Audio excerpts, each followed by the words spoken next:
समय की बात है, एक गांव में गौतम बुद्ध का बहुत बड़ा आश्रम था। वहां पर एक प्रसिद्ध बौद्ध गुरु रहते थे। वहां पर उनका एक शिष्य था जो कि बहुत बोलने वाला था। वह हर समय इधर उधर की बातें करता था। जब वह दान लेने के लिए जाता था तो हर घर से एक नई कहानी लेकर आता था और आश्रम के दूसरे शिष्यों को सुनता था। वो हर समय एक शिष्य की दूसरे शिष्य से बुराई और चुगली करता रहता था और दूसरों के सामने अच्छा बनने का प्रयास करता रहता था। खुद के मुंह से ही खुद की तारीफ करता रहता था और हमेशा ही खुद को गुरु के सामने सबसे बुद्धिमान और उत्तम साबित करने का प्रयास करता रहता था। वह खुद को सभी शिष्यों से अलग और श्रेष्ठ मानता था। उसका कहना था कि मैं एक अमीर घर का बालक हूँ, अगर मैं चाहता तो एक आरामदायक और सुविधाओं से भरा जीवन जी सकता था, लेकिन मैं वह सब छोड़कर यहाँ आया क्योंकि मुझे सत्य की खोज करनी है, खुद को जानना है, जीवन को जानना है, इसीलिए मेरा त्याग तुम सबसे बड़ा है। एक दिन गुरु ने आश्रम के सभी शिष्यों को बुलाकर कहा, आप सभी को अगले 1 महीने के लिए कोई संकल्प लेना है। इससे आपकी संकल्प शक्ति मजबूत होगी और आप में आत्मशक्ति का संचार होगा। आप सभी अपने समर्थ के अनुसार कोई भी संकल्प ले सकते हैं और यदि 1 महीने से पूर्व किसी का भी संकल्प टूट जाएगा तो वह अपनी दिनचर्या में वापस आ जाएगा। सभी शिष्यों ने अपनी शक्ति के अनुसार छोटे बड़े संकल्प लिए और गुरु को अपने अपने संकल्प के बारे में बोलकर वहां से चले गए। लेकिन वह शिष्य जो खुद को सबसे अलग और बड़ा दिखाना चाहता था, वह सीधे गुरु की कुटिया में पहुंच गया और बोला, मैं कोई छोटा मोटा संकल्प नहीं लेना चाहता, बल्कि खुद की ही जैसे एक बड़ा और महान संकल्प लेना चाहता हूँ। कृपया आप ही बताएं मुझे क्या संकल्प लेना चाहिए।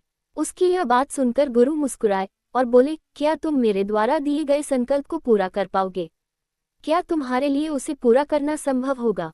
शायद नहीं, वो तुम्हारे लिए संभव नहीं है, तुम उसे पूरा नहीं कर पाओगे, इसीलिए तुम खुद ही कोई संकल्प ढूंढो।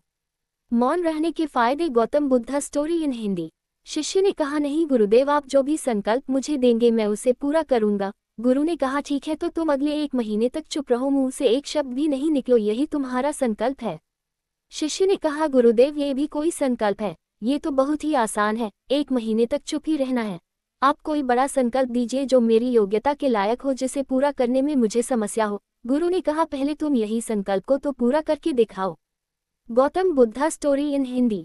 शिष्य ने गुरु की बात मान ली और वह इस समय चुप हो गया और पलटकर कुटिया से बाहर चला गया। पहले उसे चुप रहना बहुत आसान लग रहा था।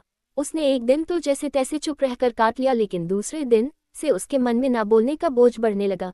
तीसरे दिन उसे भारीपन महसूस होने लगा और चौथे दिन उसके अंदर एक अजीब सी बेचैनी होने लगी, क्योंकि आसपास आश्रम के सभी शिष्य एक दूसरे से बातें कर रहे थे। ये देख वह पूरा दिन उदास रहा।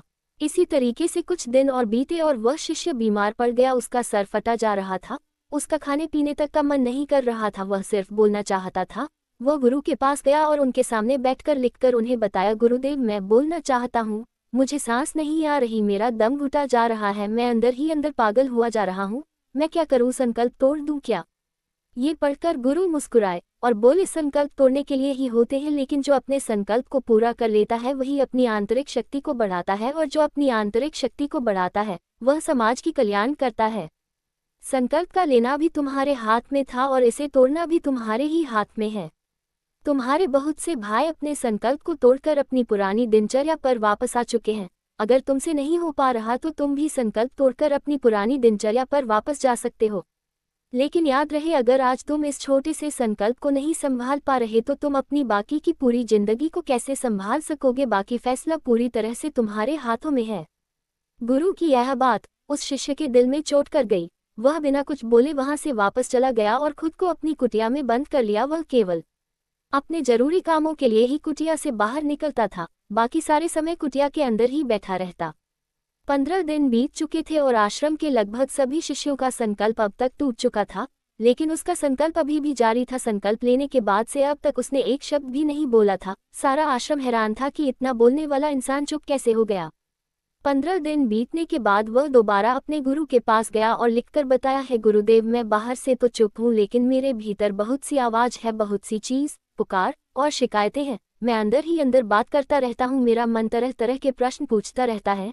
मैं बाहर से जितना मौन हूँ, भीतर से उतने ही शोर शराबा से भरा हुआ हूँ। क्या इस तरह से मेरा संकल्प अभी भी जारी है? गुरु ने कहा, तुम्हारा संकल्प अभी भी जारी है, लेकिन जब तक लोगों की यह आवाज तुम्हारे कानों में गूंजते रहेंगे, तुम्हारा मन बोलता रहेगा, क्योंकि इसे तो आदत है बोलने की। तुम भले ही बाहर से चुप रहो लेकिन तुम अंदर ही अंदर बोलते रहोगे। तुम्हें इन बातों से, इन आवाज़ों से